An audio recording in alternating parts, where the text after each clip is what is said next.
Ever wondered what decades of smoky honky-tonks, breakneck bus rides, and tabloid storms actually do to a country legend? Tonight we peel back the rhinestones and step into the harsh fluorescent light of reality, where fame ages its holders faster than farm sun or desert wind ever could. These 15 icons once stood tall beneath arena spotlights, guitars screaming, crowds roaring. Now their faces are roadmaps of every mile and misstep. Some embraced the grit, some fought it with scalpels, and one entry in particular will leave you questioning everything you thought you knew about youthful prodigies. Stay to the final beat, and you'll see how every story, no matter how different, hums the same haunting chorus about time, choices, and the price of chasing applause that never says thank you. Grab your pass, and let's begin the reckoning. First up are the original outlaws, the men who turned barroom brawls and mountain misfortune into platinum records. Hank Williams Jr. was already living in mythic shadows when a 1975 climbing accident shattered his skull and left scars that snake across his face, like lightning frozen in skin. Doctors doubted he would sing again.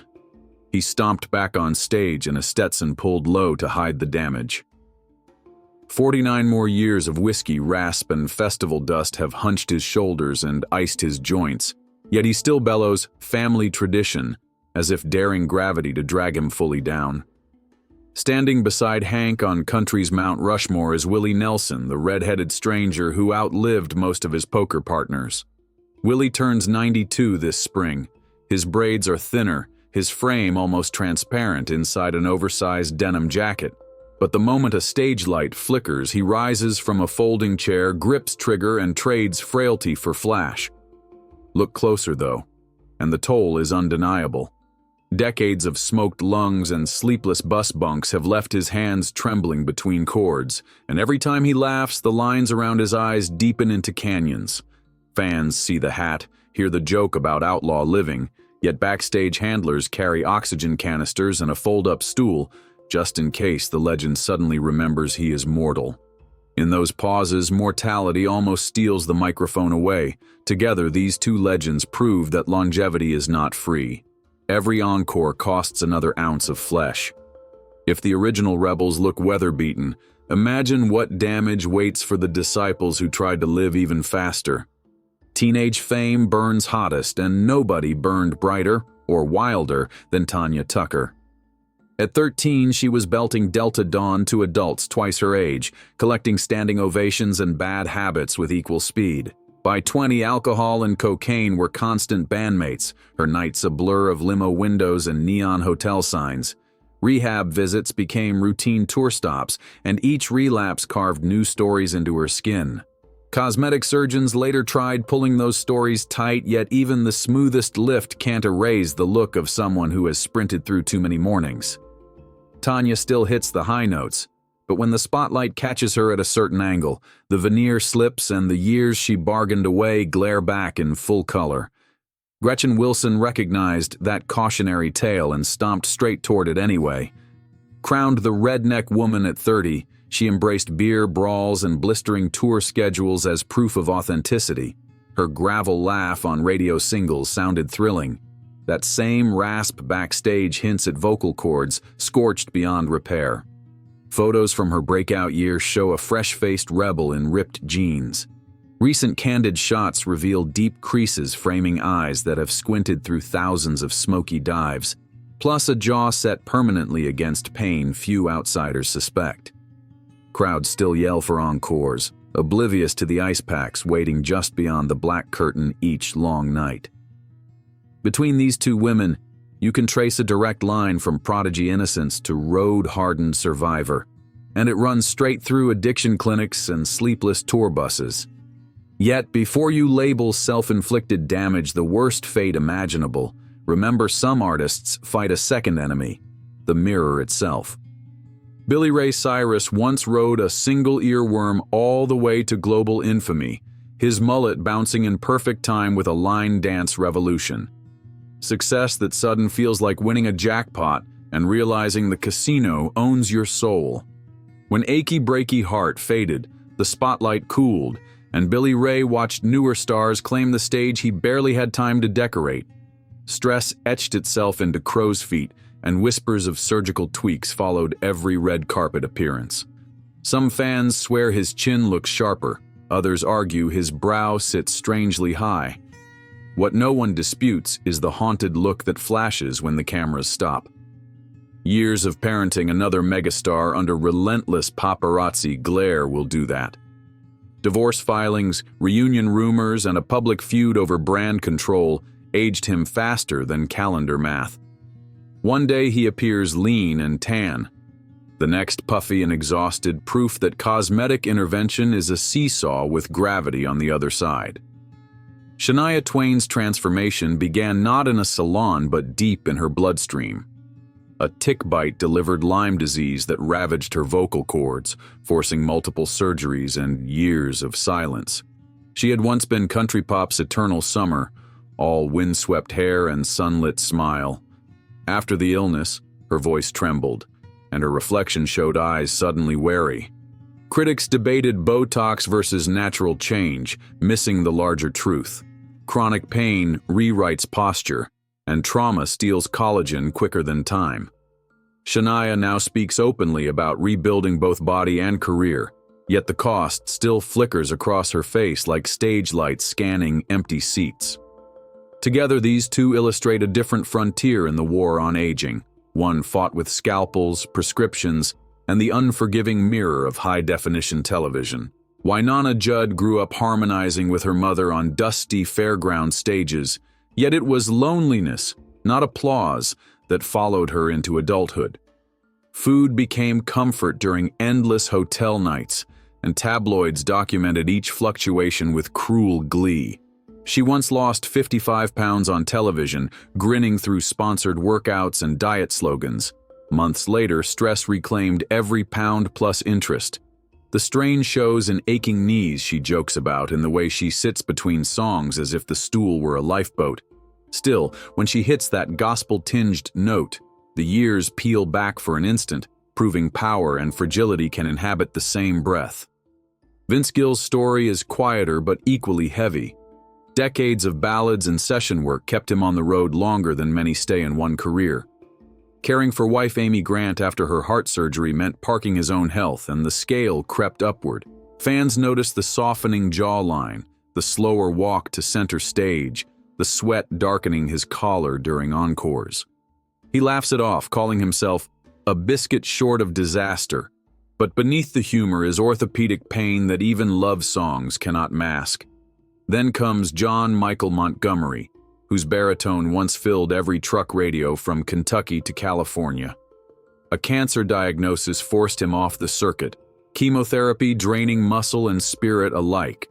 Weight gain from steroids collided with weight loss from nausea, leaving a body older than the birth certificate suggests. He returned to small venues with a tremor in his hands and a scarf hiding the port scar at his collarbone. Observing these three side by side is like flipping pages in a medical textbook annotated with lyrics. Calorie counts, blood pressure readings, oncology charts. Each number eventually surfaces on their faces. Yet the calculation goes deeper. How much physical price is worth the spiritual lift of a 3-minute song? Dwight Yoakam used to swagger across stage like a denim whip, hips snapping, guitar slung low. 30 albums later, the whip has stiffened. His skinny jeans still fit, but they crease differently over knees that no longer bend with rockabilly abandon. Observers noticed he now positions his mic stand, leaning into it between verses, hiding winces behind practiced smiles. Time and constant vibration from tour buses can compact a spine, and Dwight's once elastic silhouette carries that compression. Yet he refuses to downshift, because momentum is an addiction too. Trace Adkins knows that craving all too well. The 6'6" baritone survived a bullet through both lungs, multiple concussions, a near-fatal car crash, and a drinking problem he finally admitted on reality television. Every trauma etched another line, broadened another scar. His hands shake when he signs shirts, and the blonde ponytail has surrendered to silver, but the voice still booms like cathedral bells. Fans cheer the indestructible image, unaware that before each concert, a physical therapist stretches his shattered shoulder so he can lift the microphone. Clint Black represents the subtler face of erosion. In the early 90s, his black hat and spotless smile sold wholesome cowboy charm. 30 years of red-eye flights and record label skirmishes have drawn his features tighter, lips thinning from jaw clenching. On recent tours, he swaps acoustic for electric less often, conserving finger strength. His health issues sneak up in early exits from meet and greets and an occasional grimace when camera flashes ignite migraines. Put these three in the same dressing room and you'd hear a symphony of creaking joints, cracking knuckles, and self-deprecating laughter. Coping mechanisms for bodies overdrafted by ambition. Unlike pop idols who can retreat to studio trickery, country artists are expected to replicate the record live, night after night. That contract, signed in youthful ink, becomes brutal fine print at 50. Still, they keep rolling because for some, applause is morphine for another encore. Accident reports read cold on paper, but the body remembers every shatter. Travis Tritt survived a head-on crash in 2001 that flipped his SUV into a ditch and pulverized 2 vertebrae. He limped back to the stage months later, fueled by painkillers and defiance, yet the collision never really ended. 2 decades on, he walks with a cautious roll, as if each step auditions for approval from angry nerves. His once luxurious curls have retreated, replaced by a close-cropped style that exposes a furrowed brow permanently tightened against discomfort. Despite limited motion in his spine, he still kicks into TROUBLE, but the kick arcs lower now, barely clearing imaginary dust. Ronnie Dunn's wounds are quieter but equally relentless. Life on a cattle ranch between tour legs sounds idyllic until you tally the thrown bales, tossed hay hooks, and misjudged horse steps. His Instagram shows sunsets and newborn calves, but zoom closer and you'll see swollen knuckles, sun-spotted forearms, and a posture curved from decades of arena lights and barbed wire fences. Recording sessions take longer. He pauses between takes to stretch stiff shoulders before chasing those trademark high harmonies. Friends say he refuses cortisone shots, fearing they'll dull authenticity. Fans romanticize that grit, unaware that each encore might cost him sleep, stolen by aching joints that throb like bass drums at 3 a.m. Watching Tritt and Dunn share a festival bill feels like witnessing 2 vintage trucks revving beyond their mileage limits, engines proud but frames rattling. There's magic in that roar, yet anxiety too, because everyone senses one bad pothole could end the ride. Still, they gun the throttle, proving purpose can outrun pain, at least for 90 minutes. Doctors warned Tritt that one wrong twist could end his touring days while Dunn delays surgery for pinched nerves, trusting adrenaline, faith, and the roar of fans to numb the sting. Their perseverance spotlights the night's star attraction, an artist whose chronic illness wrote headlines no scandal could match. LeAnn Rimes was 12 when her crystalline yodel rocketed her into history, a child brandishing an adult voice so pure it unnerved veteran singers. Fans assumed that kind of gift came with a protective halo. Reality wrote a crueler stanza. By her late teens, LeAnn's immune system declared mutiny and psoriasis erupted across her body in angry red plaques. Makeup teams painted over the flares before magazine shoots, yet the stinging never took lunch breaks. Stress from early stardom only intensified the disease, and rumors swirled whenever she canceled an interview or appeared in baggy sweaters midsummer. Add a complicated divorce, public scrutiny over new love, and the endless echo of critics comparing every new album to childhood perfection, and you have a pressure cooker humming day and night. At 42, she speaks openly about nights spent crying on bathroom floors, skin cracked and bleeding, voice silenced by pain medications that dried her throat. Photos from her teen years show a beaming blonde sprite. Paparazzi shots last winter revealed hollow cheeks, eyes rimmed by fatigue, and a cautious half-smile that seems to ask permission before blooming. She tried steroid creams, biologic injections, strict diets, meditation retreats, each offering relief before the next flare roared. When she finally returned to touring after the pandemic pause, stage lights reflected off metallic patches of therapeutic tape holding irritated joints together. She did not hide them. She lifted her arms so the audience could see, announcing that scars are stories, not shame. The crowd roared louder than any chart statistic, and for a moment the spotlight felt warm instead of interrogating. Leanne's visible transformation hits fans hardest because it defies the tidy narrative of diligence defeating adversity. Some battles bleed into permanent truce rather than victory, and aging accelerates under such siege. As her final harmonics fade into arena rafters, the lesson is stark. Even the golden child can weather beyond recognition. And so our list completes its grim melody, but one refrain remains. What does all this say about the rest of us? Deep down? We began this journey on a simple question. What does relentless spotlight living do to human flesh? The answer, after 15 country stories, is brutally consistent. Excess, illness, surgery, and mileage all carve their signature, their patterns varying only in style. Hank and Willie proved grit can postpone surrender, but never cancel the bill. Tanya and Gretchen showed that outlaw authenticity burns collagen faster than any laser can rebuild it. Billy Ray and Shania taught us that cosmetic bets and hidden diseases wage private wars that always spill into public view. Wynonna, Vince, and John Michael reminded us that numbers on a scale or an oncology report eventually take the microphone. Dwight, Trace, and Clint embodied the highway truth. Every mile steals cartilage the way thieves lift cash until the drawer sits empty. Leanne, the one-time prodigy, closed the circle by showing what happens when the battle erupts inside the skin designed to shield you. Together, these portraits form a mirror for anyone scrolling social feeds, measuring themselves against filtered fantasies. Time is undefeated.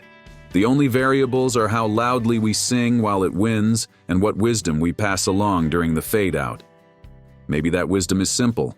Talent dazzles, work pays, applause thrills, but character, how you treat your body, crew, and family, decides whether aging becomes backstage horror or a graceful encore. So next time you catch your reflection under harsh light, remember these legends. Ask not how young you look, but how true you are becoming. So where does that leave the rest of us, listening through earbuds as we fold laundry or crawl along the morning commute?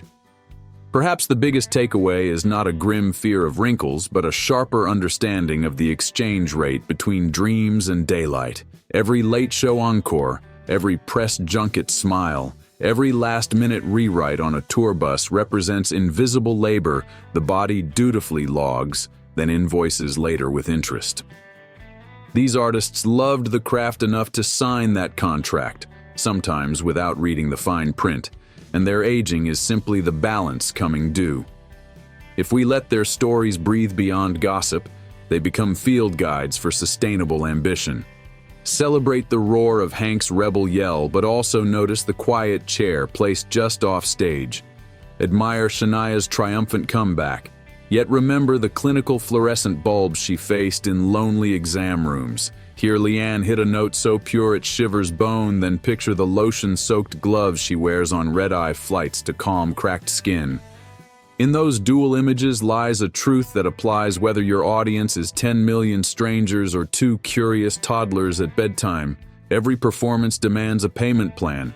The wisest among us will amortize the cost through rest, boundaries, laughter, community, and honest conversations with mirrors that do not lie. Fame may exaggerate the debt, but ordinary life issues the same invoices, just with fewer cameras present. Pay them promptly, and the interest stays manageable. Ignore them, and the repo crew of biology will arrive unannounced. So sing loudly, strive boldly, but schedule the tune-ups. Talent is renewable, bodies are not. Treasure their music, but remember the ledger. Honor their lessons, and maybe age will feel like applause echoing in gentler times.